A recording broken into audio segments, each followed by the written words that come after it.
Nama di atas segala nama, olehnya kami diberkati, kami disembuhkan, kami dipulihkan, dan kami memperoleh segala hal yang baik yang daripada sorga. Di dalam nama Yesus kami serahkan waktu ini. Haleluya, amin. Silakan duduk Bapak Ibu, saudara-saudariku yang terkasih. Selamat pagi, shalom untuk kita semua. Shalom.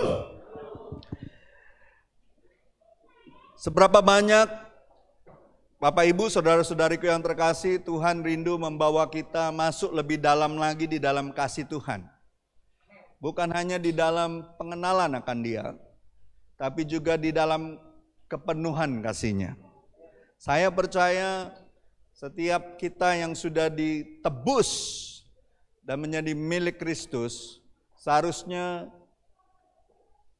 mengalami kasih Tuhan hari lepas hari semakin dalam dan semakin dalam. Ada amin? Kita bukan hanya tahu betapa tingginya kasih Tuhan, tapi juga semakin tahu seberapa dalam kasih Tuhan atas kita. Ada amin? Tidak ada orang yang membangun dasar kekristenannya itu hanya di permukaan. Kita harus membangun dasar kekristenan kita itu dalam. Karena apa? Karena di dalam kehidupan kita sebagai orang percaya, percayalah akan selalu ada namanya badai kehidupan. Akan selalu ada namanya ujian, akan selalu ada namanya cobaan. Bergantung respon kita untuk menanggapinya. Dan saya percaya hanya orang-orang yang dalam di dalam kasih Tuhan yang mampu meresponi setiap tantangan hidup dengan baik.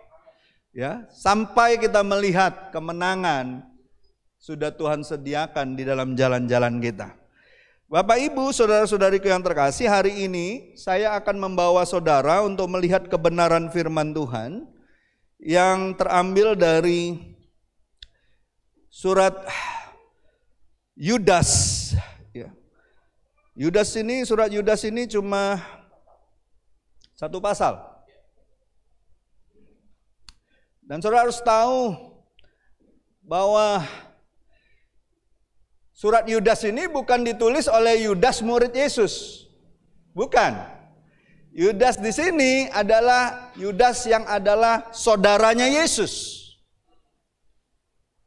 Halo? Jadi kalau dengar nama Yudas itu jangan boro-boro, jangan cepet-cepet mikirnya Yudas yang pengkhianat itu.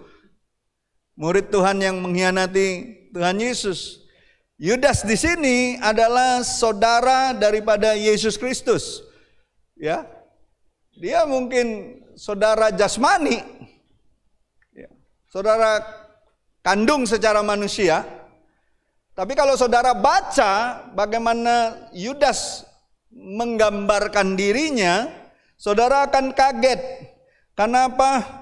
Karena Yudas menyatakan bahwa dirinya itu hanya hambanya Allah saja. Ya. Dia tidak membanggakan atau mengagulkan dirinya sebagai saudara kandungnya Yesus sebagai anak manusia. Coba saudara lihat dari Yudas 1 saja dikatakan dari Yudas hamba Yesus Kristus dan saudara Yakobus. Ya. Saudara tahu, Yesus kan punya beberapa saudara, betul tidak? Sebagai anak manusia. Ada Yudas dan ada Yakobus. Saudara bisa cek sendiri itu nanti. Ya. Saudara bisa lihat itu sendiri nanti. Makanya baca kitab Injil itu harus detail. Lihat saja nanti di Matius 13 ayat 55, di situ dinyatakan bahwa ketika Yesus khotbah, orang di kotanya, orang-orang mengatakan, bukankah dia ini anaknya Maria dan Yusuf, saudaranya Yudas dan Yakobus?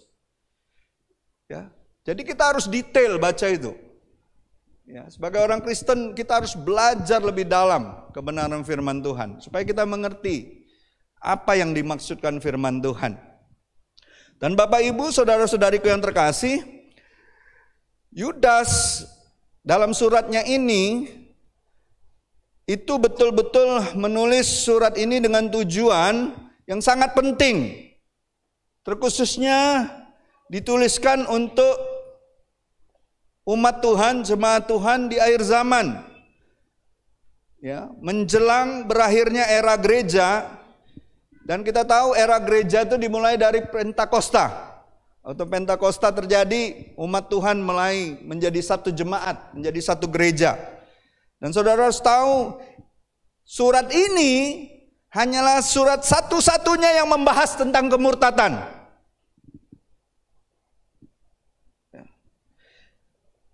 Dan kita harus tahu kemurtatan, di balik semua kemurtatan orang-orang yang tadinya percaya, itu ada pekerjaan iblis. Ada pekerjaan setan di situ. Dan dia menyerukan supaya kita terus mempertahankan iman menjelang akhir zaman ini. Karena apa? Karena akan muncul nabi-nabi palsu yang menyusup ke dalam gereja dan di tengah-tengah orang-orang kudus, ya. Dan itu berarti gereja berada di dalam satu bahaya yang sangat penting kita awasi sebagai umat Tuhan. Isi surat ini memang pendek, cuma satu pasal, tapi sangat penting, katakan sangat penting untuk kita pelajari saat ini. Kita harus belajar. Surat ini pendek, cuma satu pasal, tapi penting sekali. Ya. Dan kita lihat, coba lihat ayat kuncinya, ada beberapa ayat kunci di situ.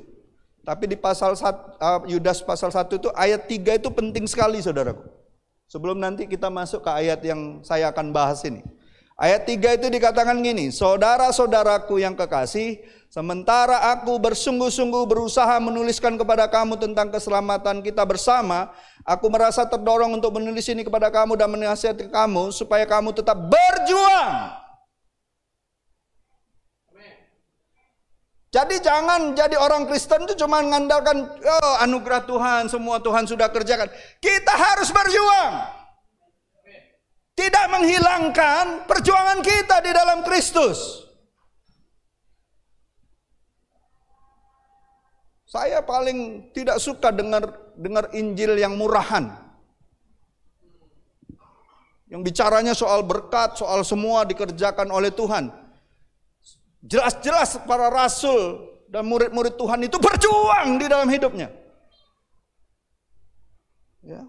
Berjuang untuk apa? Mempertahankan iman yang telah disampaikan kepada orang-orang kudus.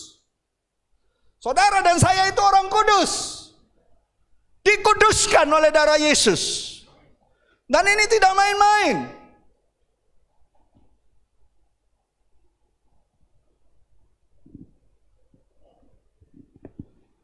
Dan kalau di ayat 17 sampai 19 juga diperingatkan lagi oleh Rasul Yudas ini. Dikatakan apa? Tetapi kamu, kembali kan, saudara-saudaraku yang kekasih, ingatlah akan apa yang dahulu telah dikatakan kepada kamu oleh rasul-rasul Tuhan kita, Yesus Kristus.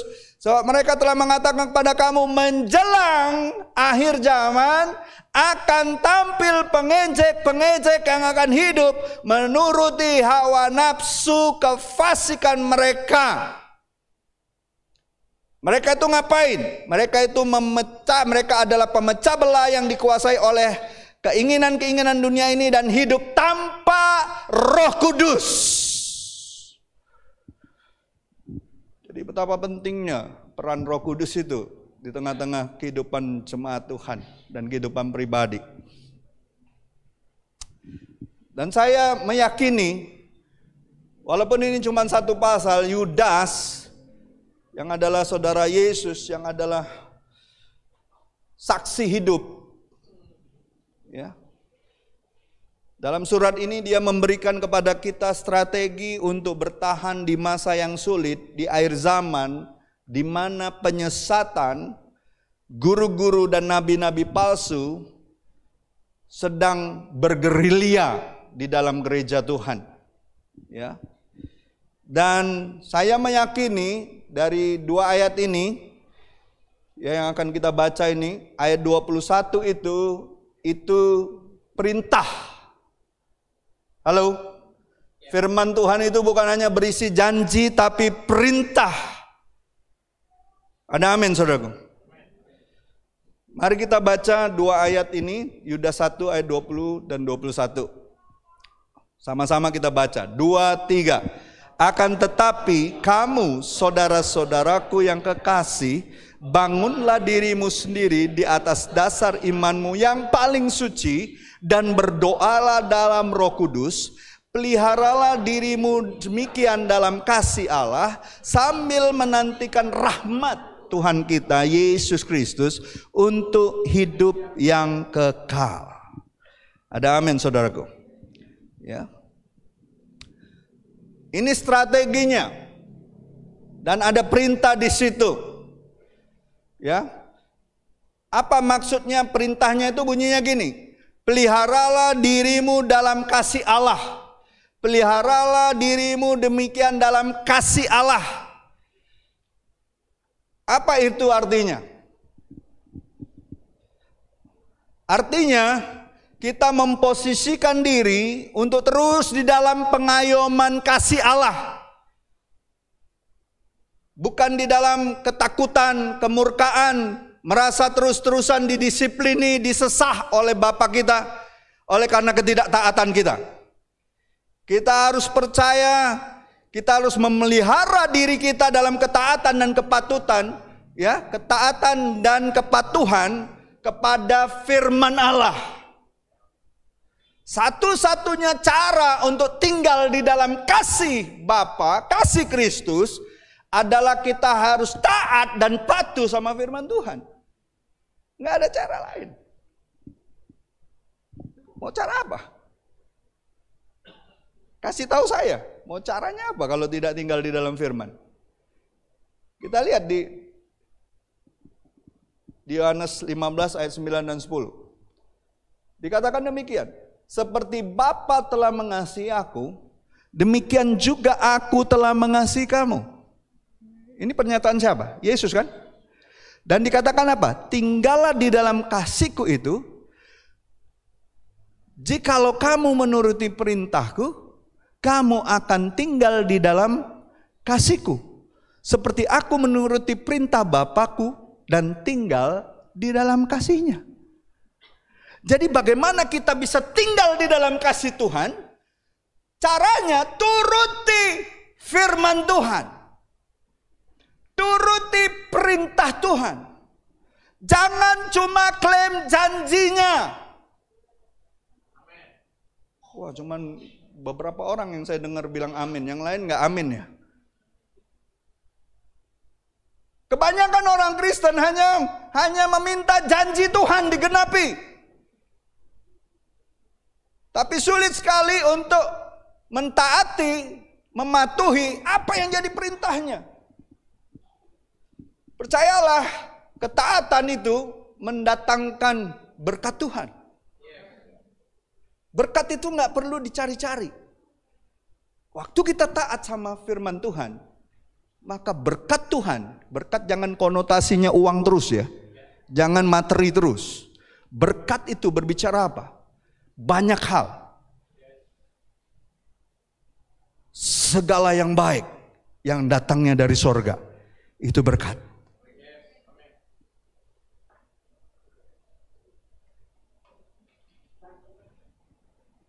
Saya suka lagu lama sekali di Kidung Jemaat itu. Kekuatan serta penghiburan diberikan Tuhan padaku. Lanjut.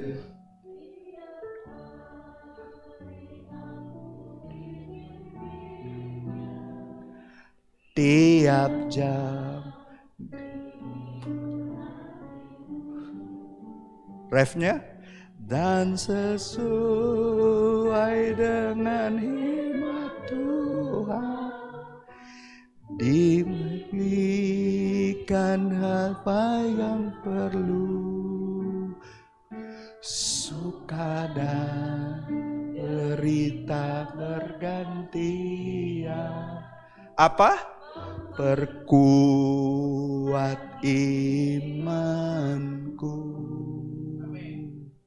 Hidup ini berbicara tentang Sukacita, duka cita datang silih berganti. Bukan untuk melemahkan iman kita, tapi untuk menguatkan. Ya banyak orang bilang, pastor, kenapa pastor? Masalah kok gak habis-habis? Datang silih berganti. Kenapa pastor? Baru masalah satu selesai, datang dua masalah lebih besar. Why me? Lah kamu yang minta. Betul nggak? Kamu yang minta. Ku mau cinta Yesus selamanya. Ku mau cinta Yesus selamanya. Meskipun badai, nah datanglah silih berganti badai itu. Kenapa protes? Katanya mau cinta Yesus. Benar gak cinta Yesus? Coba tanya orang sebelahmu, benar gak kau cinta Yesus? Kalau ada masalah, ada tantangan, ada penderitaan, ada cobaan, jangan ngeluh.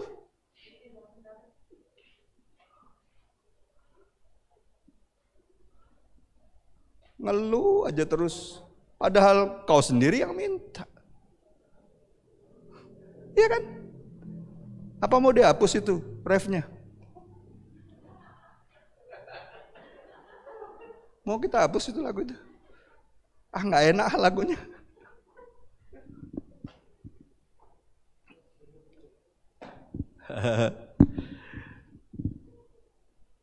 Kehidupan ini berbicara tentang suka dan duka datang bergantian. Justru untuk menguatkan iman kita.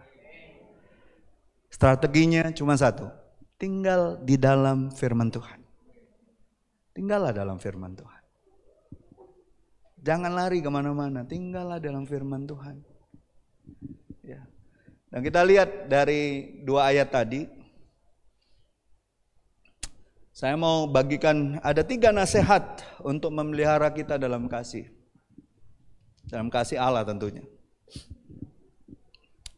Dikatakan yang pertama, bangunlah dirimu di atas dasar iman yang paling suci. Di sini Yudas tidak sedang mengajari kita egois.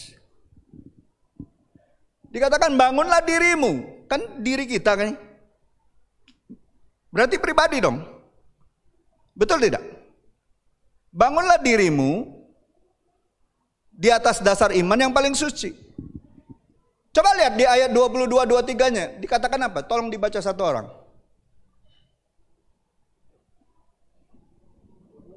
Ya. Demikianlah firman Tuhan, tunjukkanlah belas kasihan kepada mereka yang ragu-ragu. Selamatkanlah mereka dengan jalan merampas mereka dari api, tetapi tunjukkanlah belas kasihan yang disertai ketakutan kepada orang lain juga. Dan bencilah pakaian mereka yang dicumarkan oleh keinginan-keinginan dosa. Nah, di ayat 22-23-nya kita disuruh ngapain? Perhatikan orang lain. Betul tidak? Yudas mengajarkan kita untuk melayani orang lain. Memberitakan Injil, betul nggak? Itu kan tentang memberitakan Injil. Rampas mereka, betul tidak? Dari jalan dosa. Memang membangun diri itu didahulukan dari melayani orang lain. Karena kalau diri kita sendiri nggak kuat, kita nggak mungkin bisa melayani orang lain. Pernah lihat di rumah sakit orang yang pakai infus sebelah-sebelahan, terus besoknya yang sebelah nyuapin orang yang sebelahnya makan, terus ngasih obatnya gitu, terus ngerawat orang yang sakit sebelahnya. Nggak ada, yang ngerawat itu orang yang sehat.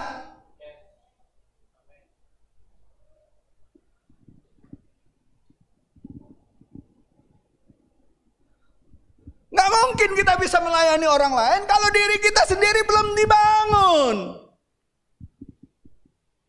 mungkin. Kalau kita nggak membangun diri, kita nggak mengerti firman Tuhan dengan benar, seperti apa yang dimaksudkan Tuhan, bisa jadi kita sendiri sesat. Seperti orang-orang yang diperingatkan oleh Yudas, hati-hati. Di tengah-tengah jemaat itu berkeliaran nabi-nabi palsu dan pengajar-pengajar palsu. Makanya saya bilang, jemaat itu cuma 3 yang dipuji Tuhan. Jemaat Philadelphia karena kasih persaudaraan, jemaat Smyrna yang karena taat sampai mati walaupun menderita, dan jemaat di Berea. Mereka bertekun di dalam firman Tuhan. Mereka selidiki kitab suci. Supaya apa? Ketika rasul-rasul pun berkhotbah menyampaikan firman Tuhan, mereka memastikan bahwa firman yang disampaikan seperti yang dimaksudkan oleh Bapa di sorga. Seperti yang dimaksudkan kitab suci.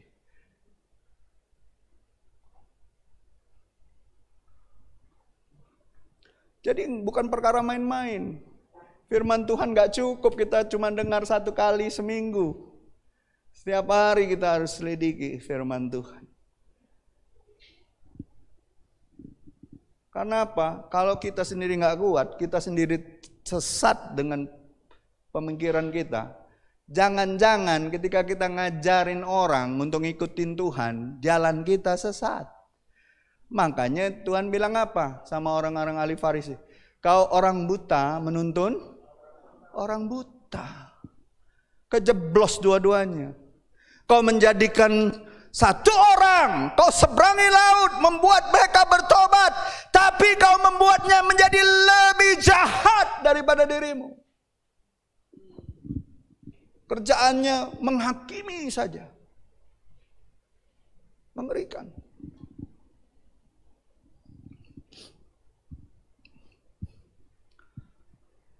Jadi jangan sampai kita melayani orang, kita sendiri nggak kuat, pengajaran tentang Kristus nggak kuat, pengajaran tentang Tritunggal Allah nggak kuat, ujung-ujungnya kita nyesatin orang.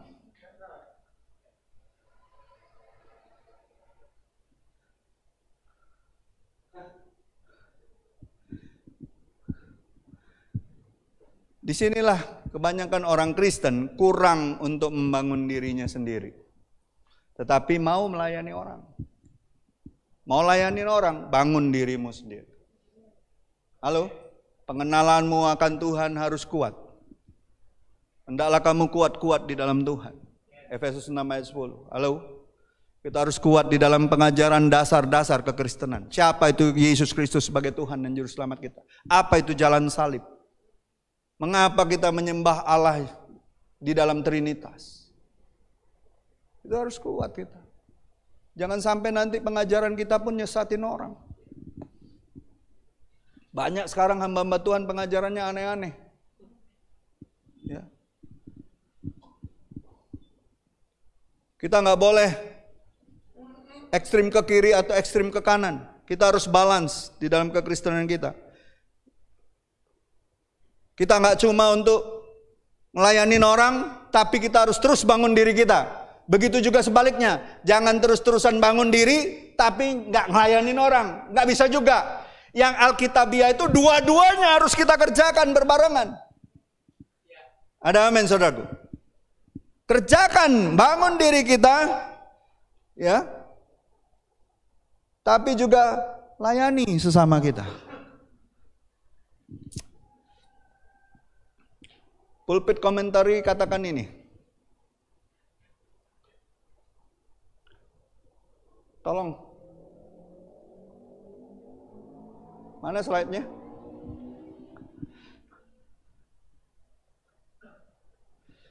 Saudara tahu, perintah ini ditujukan kepada kita. Katakan kita. Kita orang percaya. Perintah ini ditujukan kepada kita. Pulpit komentari katakan, this address not to the sinners, but to the saint who have been already placed upon the foundation. Ya, ini ditujukan bukan kepada orang berdosa, tetapi kepada orang-orang kudus yang sudah diletakkan dasar. Ada amin, saudaraku. Kita harus menyadari bahwa tindakan membangun diri ini berlangsung seumur hidup. Banyak sekali orang ya, saya perhatiin ya, orang Kristen ya, ketika dia jatuh itu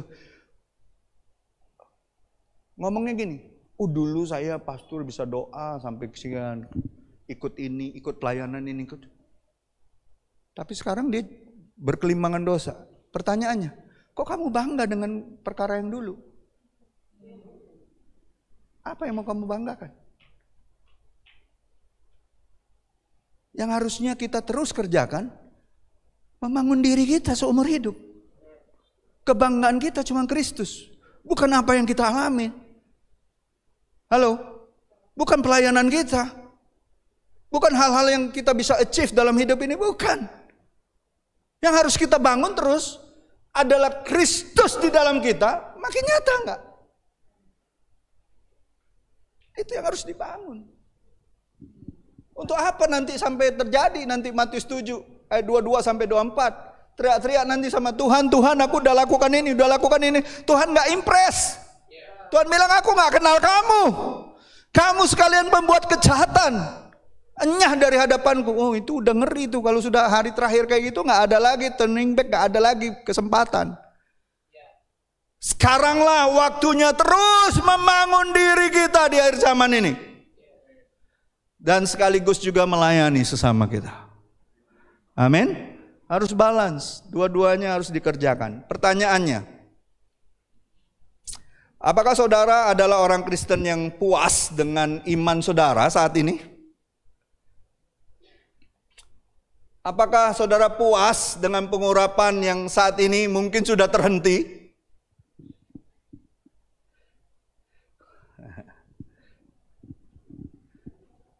Bagaimana caranya membangun diri sendiri? Pertanyaannya selanjutnya. Jawabannya cuma ini. Firman Tuhan. Saya nggak akan ajarin saudara yang lain. Firman Tuhan.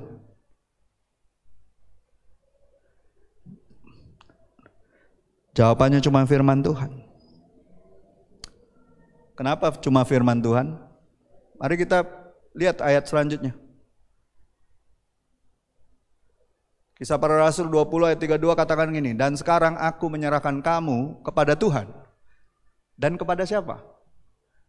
Kepada firman kasih karunia-Nya yang berkuasa apa? Membangun kamu dan menganugerahkan kepada kamu bagian yang ditentukan bagi semua orang yang dikuduskannya.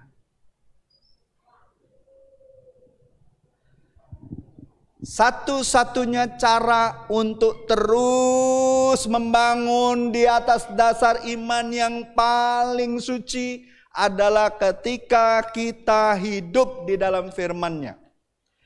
Ya, ini berbicara tentang pertumbuhan dan kemajuan rohani kita. Kalau mau bertumbuh, mau maju, mau berbuah, ya, dan kita mampu bertahan dengan kuat secara doktrin dan pengajaran di atas dasar iman yang paling suci. Iman yang objektif itu hanya datang dari kebenaran Allah dan karya Kristus, bukan dari hamba-hamba Tuhan.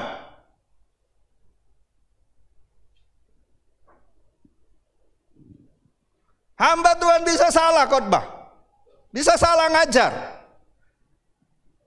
Makanya kita sendiri harus ngalamin Tuhan tiap hari melalui firman-Nya. Ya.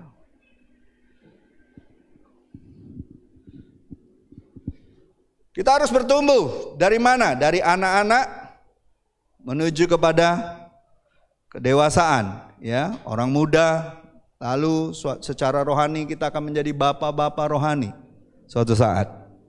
Betul? 1 Yohanes 2 ayat 12 sampai 14 saudara baca. Kita ini harus bertumbuh. Tadinya anak-anak kita.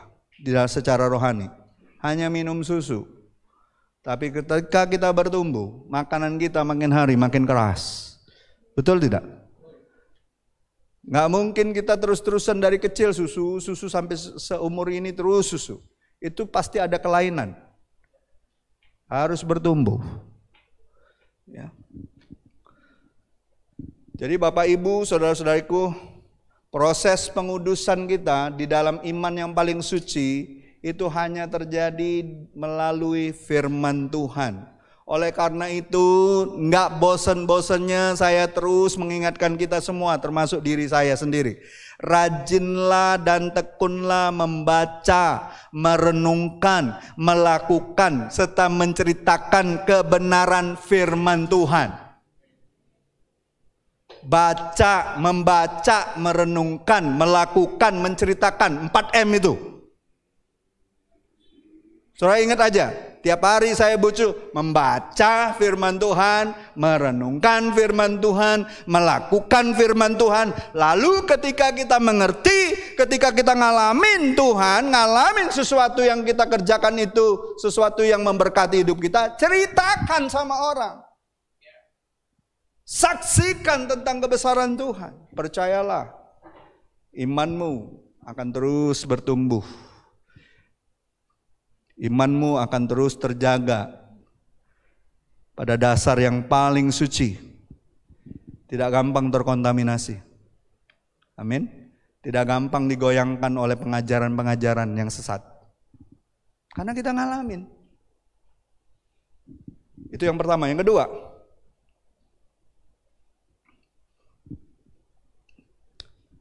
ayat 20b-nya itu katakan kan kita harus berdoa dalam Roh Kudus.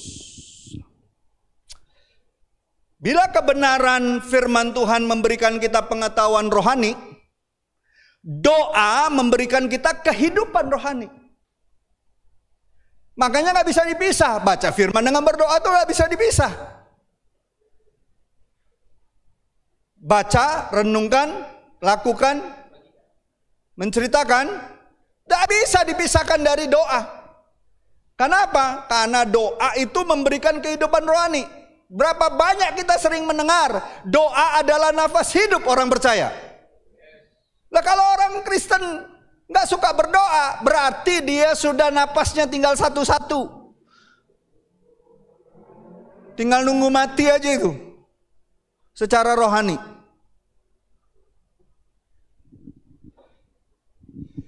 Doa mengajarkan kita bergantung sepenuhnya pada Allah.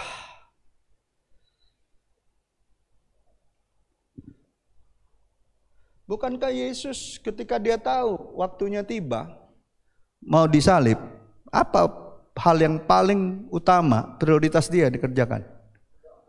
Enggak lagi dia melayani kemana-mana. Dia ambil waktu di Taman Getsemani untuk berdoa. Kurang lebih 3 jam dia berdoa di situ.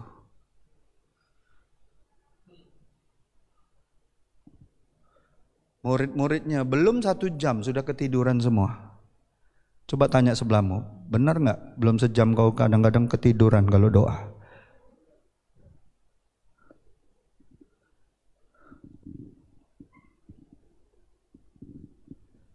Sekali lagi, belajar firman Tuhan, belajar kebenaran, membawa kita kepada pengetahuan rohani, pengenalan akan Tuhan. Tapi ketika kita berdoa, kita sedang membangun kehidupan rohani kita.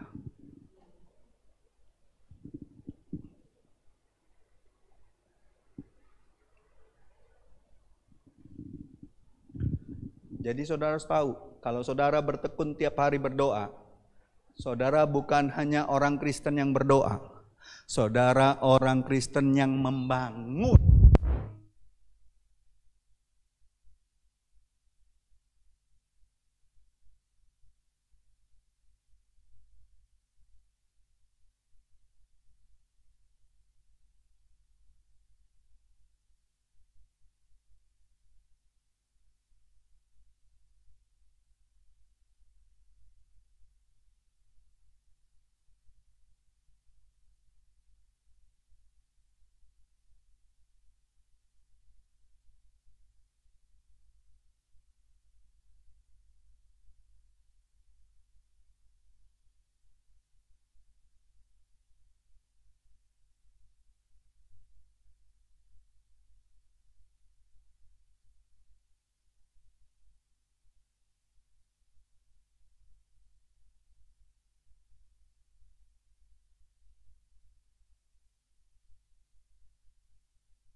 Di sini nasihatnya itu berdoa dalam Roh Kudus.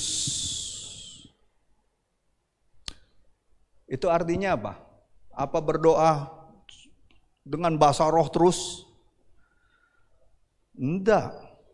Berdoa dalam Roh Kudus adalah berdoa secara konsisten seturut kehendak Roh Kudus, berserah kepada Roh Kudus dan mengizinkannya bersyafaat bagi kita. Siapa yang berani di ruangan ini ataupun yang di rumah? Siapa yang berani mengatakan kita ini bisa berdoa? Ada yang berani mengatakan bahwa saya bisa berdoa. Saya ini paling jago berdoa. Doa saya paling makbul. Doa saya paling didengar Tuhan. Ada yang berani ngomong gitu? Ada orang-orang itu. Tapi Alkitab katakan sebenarnya kita semua tidak tahu bagaimana harus berdoa. Baca itu kitab Roma itu. Roma 8 ayat 26 ayat 27. Kadangkala saking sesaknya kita akan kehidupan ini, kita sudah gak mampu lagi untuk berkata-kata. Tapi kalau kita percaya Roh Kudus ada di dalam kita, Dia mampu membuat perkataan-perkataan yang tidak terucapkan oleh lidah bibir kita ini terucapkan. Makanya penting sekali orang Kristen dipenuhi oleh Roh Kudus, dipimpin oleh Roh Kudus, dituntun oleh Roh Kudus. Saya nggak percaya kalau ada orang bilang saya doa itu bisa ngalir gitu aja. Roh Kudus yang memampukan. Bukan kata-katamu, bukan ingatanmu, bukan memorimu yang hebat tentang kata-kata yang kau miliki. Roh Kudus itu penolong, bukan hanya mendampingi kita melakukan sesuatu di dalam Tuhan, tapi juga tinggal di dalam kita sehingga kita selalu berdoa, dimampukan berdoa untuk selaras dengan kehendaknya. Bukankah salah satu tugas Roh Kudus adalah mengingatkan kita akan seluruh perkataan kebenaran akan Kristus? Dia yang mengingatkan kita. Jadi kita nggak melulu berdoa hanya untuk kebutuhan kita.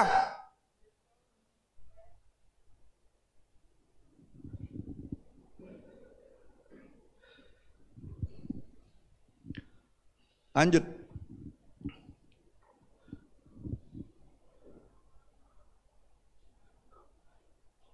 Ada seorang hamba Tuhan, Maxwell Corder, katakan gini, praying in the Spirit is prayer which issues from a heart indwelt, illuminate, and controlled by Holy Spirit, by the Holy Spirit. It is petition, praise, and thanksgiving which are indeed by the Spirit. Bahasa Indonesianya itu berdoa di dalam roh adalah doa yang keluar dari hati yang didiami, diterangi, dan dikuasai oleh Roh Kudus. Itu adalah apa? Permohonan, pujian, ucapan syukur yang didorong dan didiktekan oleh Roh Kudus. Roh Kuduslah yang mengeluarkan itu dari dalam kita.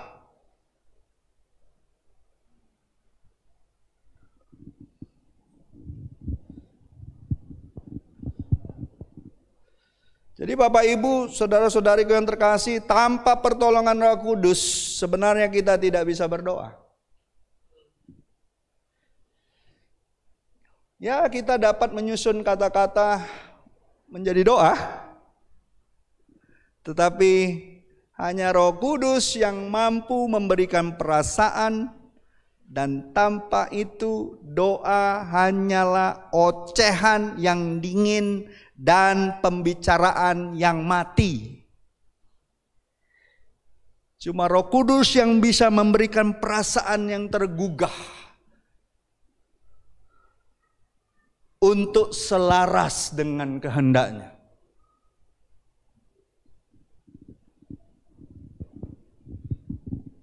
Kalau enggak, itu hanya sekedar ocehan yang mati di hadapan Allah. Kalau bukan Roh Kudus yang tuntun kita berdoa, apa lebih banyak doa kita isinya?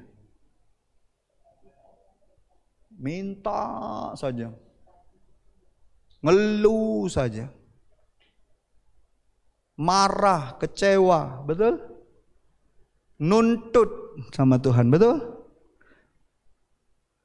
Tapi kalau kita dipimpin, dituntun, diberikan kegairahan oleh Roh Tuhan, saya percaya doa kita penuh dengan perasaan ilahi. Ada ucapan syukur di situ. Ada pujian di situ. Bapa, Engkau baik.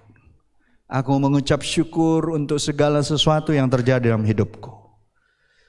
Baik dalam susah maupun senang, aku percaya Kau selalu besertaku. Nggak ada keluhan di situ. Nggak ada merasa ditinggalkan. Yang ada ucapan syukur, pujian, pengagungan terhadap Tuhan. Dan waktu Tuhan ingatkan untuk bangsa, untuk negara, untuk kota, untuk orang-orang yang kita kenal, bahkan untuk jiwa-jiwa yang terhilang, segala keinginan dan keluh kesah kita yang tadinya menghimpit jiwa kita pudar. Karena kita tahu ada hal yang lebih penting Tuhan mau kerjakan dalam hidup kita.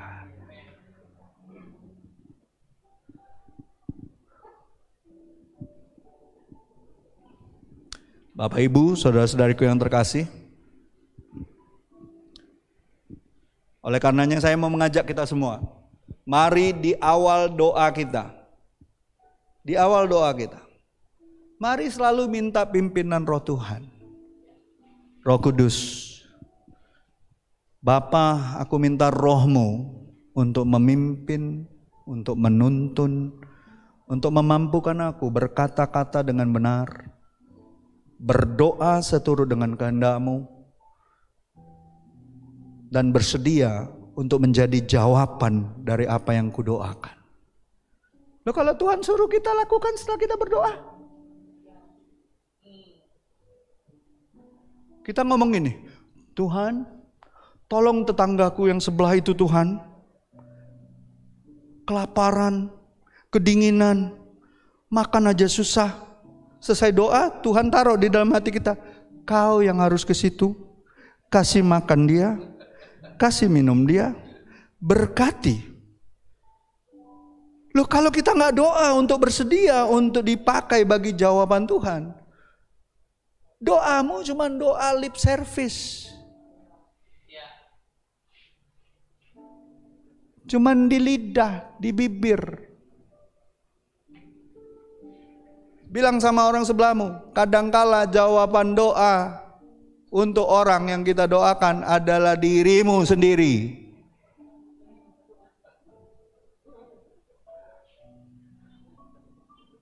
Tuhan, berkati kotaku Tuhan. Biarlah kotaku sejahtera Tuhan oleh Engkau. Mengalami kemajuan, mengalami kelimpahan. Tidak ada lagi orang miskin. Kata Tuhan, ya kau pergilah ke jalan-jalan sana. Berkati orang-orang yang kelaparan itu. Ingat, seringkali jawaban doa itu sebenarnya kita. Siapa yang mau percaya ke depan kalau kau minta Roh Kudus yang pimpin doamu, doamu akan berbeda. Amin. Dan yang terakhir, kita tadi disuruh bangun diri kita di atas dasar iman yang paling suci. Yang kedua, kita harus terus berdoa, dituntun, dipimpin, dikuasai oleh Roh Kudus. Amin. Dan yang terakhir, kita harus menantikan rahmat Tuhan Yesus untuk hidup yang kekal. Siapa yang saudara rindu terus taat dan setia sampai keselamatan yang kekal, kedatangan Yesus Kristus yang kedua kali, itu menjadi pengharapanmu yang paling besar dalam hidupmu. Amin. Bukan yang lain. Dikatakan apa dalam firman Tuhan di ayat 21b itu? Menantikan rahmat Tuhan Yesus untuk hidup yang kekal. Ada kata apa? Rahmat di situ. Bukan rahmat Manulang. Itu hamba Tuhan yang suka berdoa. Rahmat di situ terjemahan bahasa Yunaninya adalah eleos. Dalam bahasa Inggrisnya itu mercy. Artinya belas kasihan. Ada kata apa setelah rahmat? Menantikan. Ya. Ada kata menantikan. Ya, sebelum rahmat itu. Artinya gini. Menantikan atau prosdekomai itu artinya menunggu dengan sebuah pengharapan yang besar. Menjalani seluruh hidup kita untuk kedatangan Tuhan Yesus kedua kalinya di akhir zaman ini. Coba kita lihat perbandingannya. Ada ayat-ayat perbandingannya. Titus 2 ayat 13 katakan dengan menantikan penggenapan pengharapan. Pengharapan terbesar kita selama kita masih hidup di dunia ini adalah kedatangan Yesus kedua kali. Dan dia datang untuk kita semua di dalam kemuliaan Allah yang maha besar, juru selamat kita Yesus Kristus. Ada ayat yang lain. Dan untuk apa? Menantikan kedatangan anaknya dari sorga yang telah dibangkitkannya dari antara orang mati, yaitu Yesus yang menyelamatkan kita dari murka yang akan datang.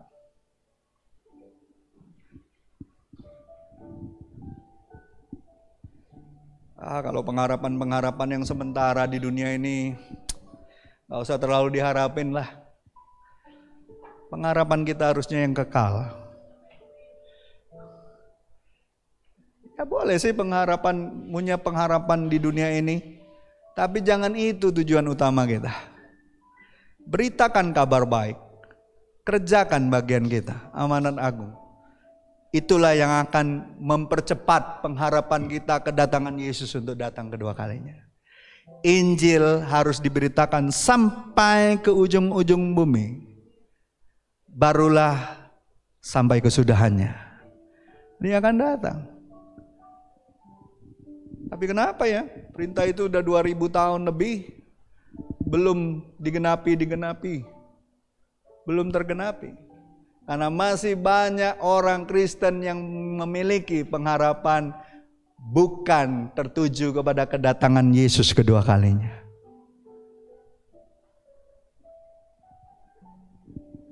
Dan untuk itu kita butuh apa? Menantikannya dengan penuh pengharapan, dan kita butuh apa? Rahmat tadi. Eleos, mercy. Jadi Bapak Ibu, kita harus tahu apapun yang kita lakukan di dunia yang sementara ini, kita butuh belas kasihan Tuhan. Kita butuh rahmatnya yang besar. Sekalipun kita membangun diri kita, sekalipun kita berdoa di dalam Roh Kudus dan memelihara iman kita dalam kasih Allah, tetapi kita tetap membutuhkan rahmat, yaitu belas kasihan dari Tuhan kita Yesus Kristus. Saya mau ingatkan kembali, apapun yang kita lakukan dan kerjakan tidak bisa menyelamatkan dan mengampuni dosa kita. Tidak bisa bawa kita ke sorga. Cuma Yesus yang bisa. Amin. Jadi apapun yang baik kita kerjakan, Tujuannya adalah untuk mempercepat pengharapan kedatangan Yesus. Dan kita butuh rahmat di situ. Karena untuk setia sampai akhir, sampai Yesus datang, itu nggak mudah. Kita butuh rahmat dan anugerahnya yang besar. Amin. Jangan ada seorang pun yang membanggakan diri dengan apa yang dia kerjakan. Walaupun dia membangun imannya kuat di dalam Tuhan, dia bisa berdoa dipimpin oleh Roh Kudus. Tiap dia kali berdoa ada tanda dan mujizat. Bukan itu yang menjadi tujuan utama. Tujuan utamanya adalah kita terus menantikan kedatangan Yesus yang kedua kalinya. Belajar untuk terus sadar apapun yang kita kerjakan, tujuannya hanya untuk kemuliaan Tuhan. Bukan untuk diri kita dikenal dan terkenal. Bukan untuk supaya hal-hal yang kita kerjakan itu dikagumi oleh manusia. Ingat, apa yang dikagumi manusia dibenci sama Tuhan. Hati-hati. Jadi Bapak Ibu, saudara-saudariku yang terkasih, apapun yang kita kerjakan di dunia ini tidak mampu menyelamatkan kita, tidak mampu mengampuni segala dosa dan kesalahan kita, tidak mampu bawa kita ke sorga. Cuma karena rahmat dan anugerah Tuhan kita diselamatkan. Makanya kita harus terus menantikan rahmat itu tercurah setiap hari. Kita butuh itu. Ayat terakhir, saya tutup di sini. Siapa yang percaya bahwa saudara itu kewarganegaraannya adalah sorga? Wah, nggak semua bilang amin. Mau betah di dunia yang sementara ini. Bentar lagi dibongkar loh. Kemah kita ini cuma sementara. Semalam saya melayat sama Ibu Irma, melihat orang yang kita kenal sudah terbujur kaku, mengingatkan kita kembali. Suatu saat kita pun akan terbujur kaku. Dunia ini sementara. Kewarganegaraan kita adalah sorga. Sorga yang kekal, sorga yang bakal. Kita baca sama-sama yuk. Filipi 3 ayat 20.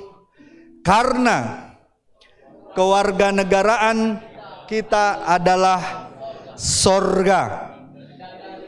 Dan dari situ kita menantikan Tuhan Yesus Kristus sebagai Juru Selamat. Saudara mau tetap setia menantikan pengharapan yang besar itu? Kedatangan Tuhan yang kedua kali? Siapa yang percaya apapun yang terjadi dalam hidup kita saat ini, di lembah kekelaman sekalipun Tuhan menyertai kita. Tuhan mengajarkan kita untuk berdiri di atas iman yang paling suci. Tuhan mengajarkan kita dan memberikan Roh Kudus untuk terus dipimpin dan tuntunnya. Dan yang terakhir, Tuhan memampukan kita untuk menantikan pengharapan yang besar itu. Kedatangan Tuhan yang kedua kali. Rahmatnya yang tak terkatakan itu. Amin.